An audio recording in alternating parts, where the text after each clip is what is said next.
For at least the third consecutive year, lawmakers ended their work early. The 2014 legislative session ended early, but business for this year is done.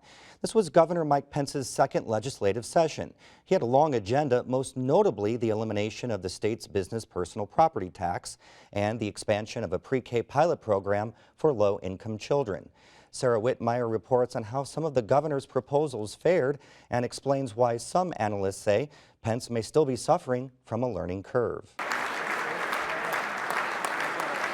Governor Mike Pence proposed a lot of big ideas in January during his State of the State address. He was optimistic as he spoke about his plan to eliminate the business personal property tax. Now, this tax is especially damaging because it's harder for Hoosier businesses to grow because it ultimately directly taxes investments that they make in equipment. The governor called for phasing out the tax as a way to encourage new businesses to locate in the state. Taxing equipment and technology in a state that leads the nation in making and creating things just doesn't make sense.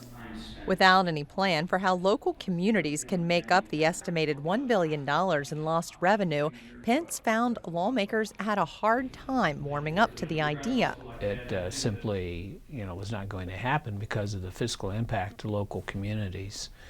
And so I think there was a pretty genuine surprise that the governor was coming out saying, I want to, do away with personal property taxes.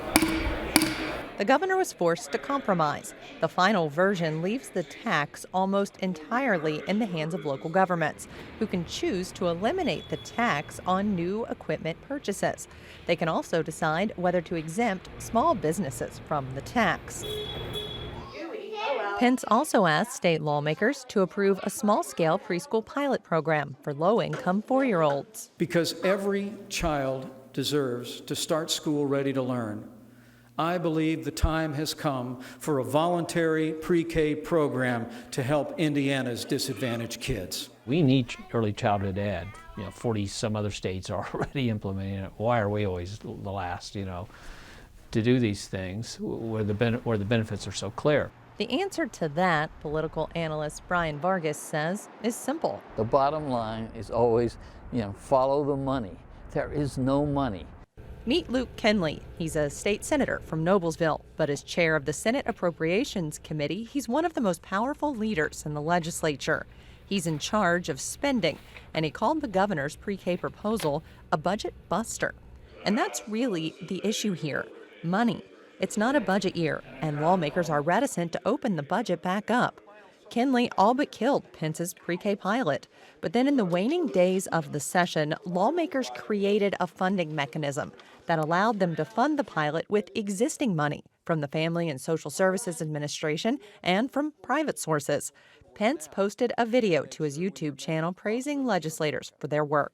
Last year, we expanded opportunities for low-income kids to attend the school of their choice. And this year, for the first time ever, Indiana has funded pre-K education so low-income kids can start school ready to learn.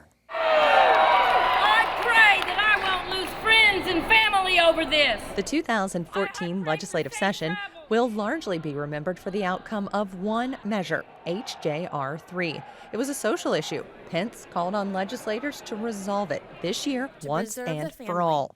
Debate ended up monopolizing much of the session, and the amendment won't be on the ballot for voters this year. The Republicans are not a unified bunch, as was shown on the gay marriage. This is the second year in a row the governor has run into trouble getting his priorities through the legislature, even though his Republican Party holds a supermajority. The legislature, in terms of policy in the state of Indiana, has the ultimate say.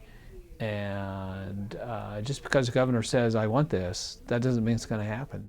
Last year, for example, the governor insisted on a 10% income tax cut.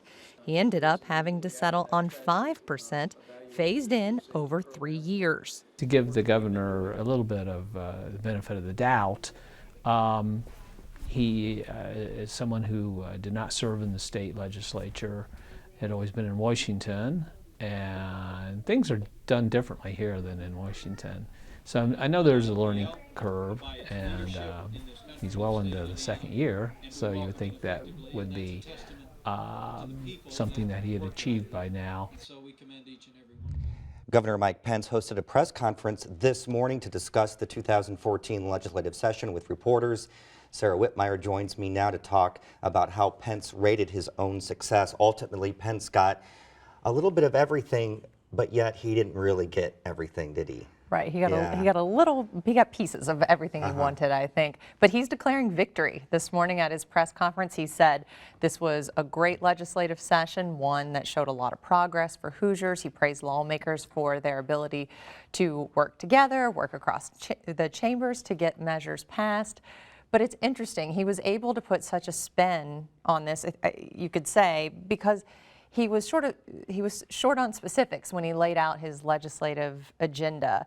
Because he painted in such broad strokes, it was easy for him to say, yes, we got pre-K, even though you didn't exactly get the full proposal that he came out with. And yes, we got business personal property tax reform, although it wasn't the elimination that he had called for. So let's talk a little bit about pre-K a little bit more, because that was dead, but then it was revived. What happened? Yeah, it's so interesting. We're learning more about it today, but you know, after it was basically assigned to a summer study committee, we assumed that it wasn't going to go anywhere. Then Senator Long actually went to Luke Kenley and said, let's get creative. Let's think of a way that we can fund this pre-K pilot and come back with something. So that's when they put their heads together and they came up with this idea that they would basically put the ball in the governor's court and say, you need to come up with the money. You can take some money from FSSA, and then you can take some money from donations and contributions to have your pre-K program. And then the business personal property tax, every mayor we've talked to and Ask the Mayor segment was just dreading this. What happened? Yeah, so the way it was passed, it gave the ability back to the local communities to decide what to do. And Pence this morning in his press conference says that's a huge victory because it gives local communities the ability to compete, not against each other, but if they know a business is going to come to Indiana, this way they can give them more options of places they can go. Okay, thanks, Sarah. Thank Appreciate you. it.